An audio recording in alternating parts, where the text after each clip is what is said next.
Hi there, quadcopter fans, multi-rotor fans, fans of these awesome flying machines. Today we have the Parrot Bebop 2, and this is their revised version of the first Bebop that came out last year.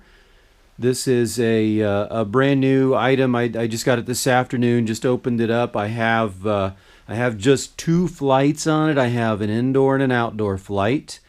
And I'm very impressed with it. I did a short indoor flight, and the machine seems to be rock solid. It uses same as before. It uses a little sensor on the bottom to try to see where the ground is, which is a very nice feature.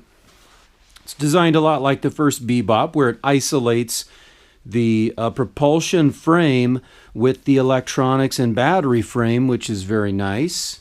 So that's a very good feature. And what we have is some really nice refinements. We've got a larger battery.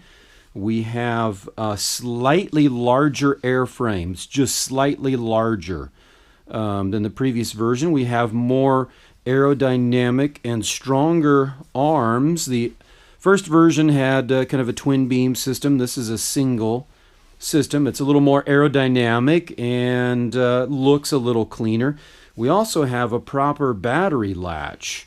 This actually doesn't require a strap any longer. Now this is a big battery for them. This is a 2700 11.1 volt battery, obviously lithium, and they've redesigned it to look at that connector on the front. It snaps right in, which is beautiful. And you get a really nice positive click, which is fantastic. You don't have to use the strap that the first Bebop used. You've also got an indicator light on the back to tell you status of the machine. That's fantastic. So we've got a very nice refined machine. Now some people will say that the camera is the same. Basically, it is the same camera, but they've made refinements in that as well. If you dig into literature, technical literature, you'll find that they've improved the stabilization, the electronic stabilization. They've improved the clarity of the image. That's fantastic because the first Bebop did a pretty fair job. So that's very, very good.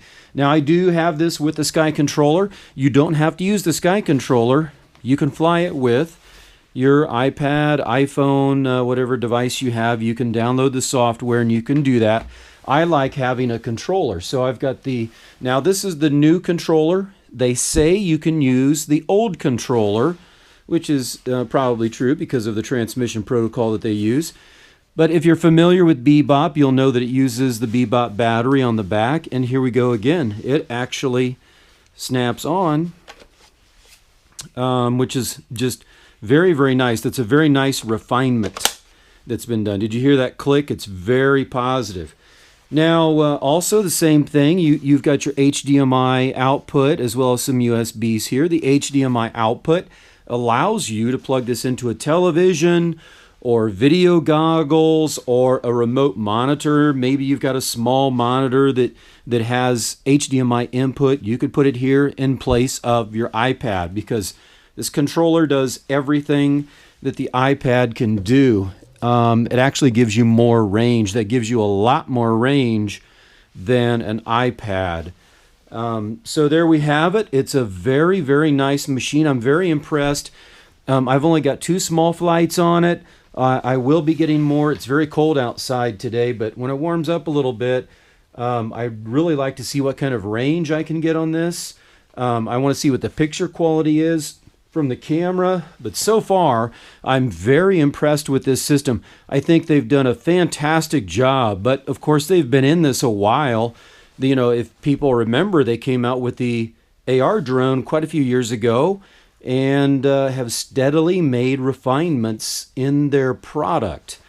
So I have to give them a lot of credit. It seems like it's doing very well. So we'll probably have a lot of fun with this machine.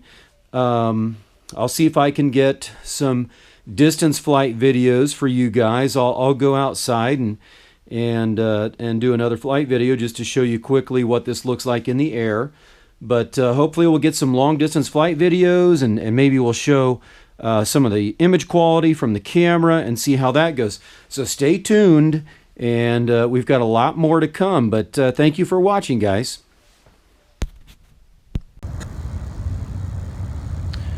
All right, quadcopter fans, here we go. We're going to go for takeoff. And I'm a one-man band today, so I'm going to have to move the camera and work the controller.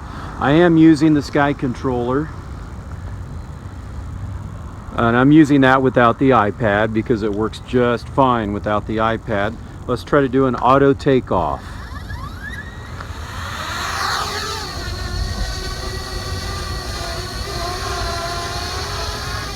Okay, so we've got a tiny breeze out here. It's very cold. It might be 10 degrees, maybe a little above that. I'm going to try to get this up in the air, a little higher. Try to keep the camera on it.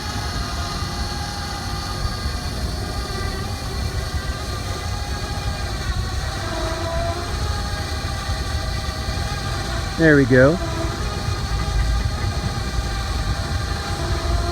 Has that nice indicator light on the back to tell us the status of the craft and the battery.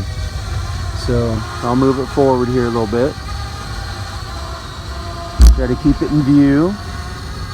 There we are. Do a rotation here. Okay. Move it forward again. Looks like it could fly fairly quickly, which is nice. Oh yeah.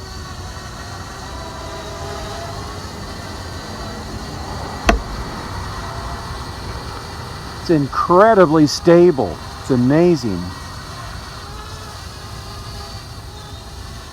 It's absolutely rock solid. There is a breeze out here, but compared to a lot, it is rock solid.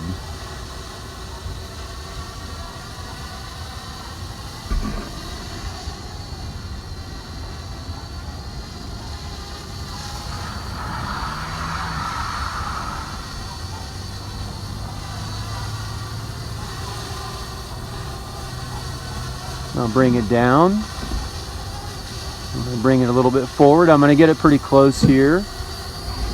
I'm operating the camera and the controller. Here we go, go in for a landing.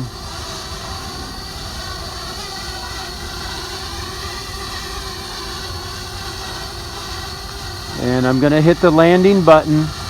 It looks a little bit bumpy, but that's the way it works. Not bad, that's not bad at all. I'm very impressed by this machine. I think that Parrot has done a good job with refinements on this. I really look forward to flying it when it's just a tad bit warmer.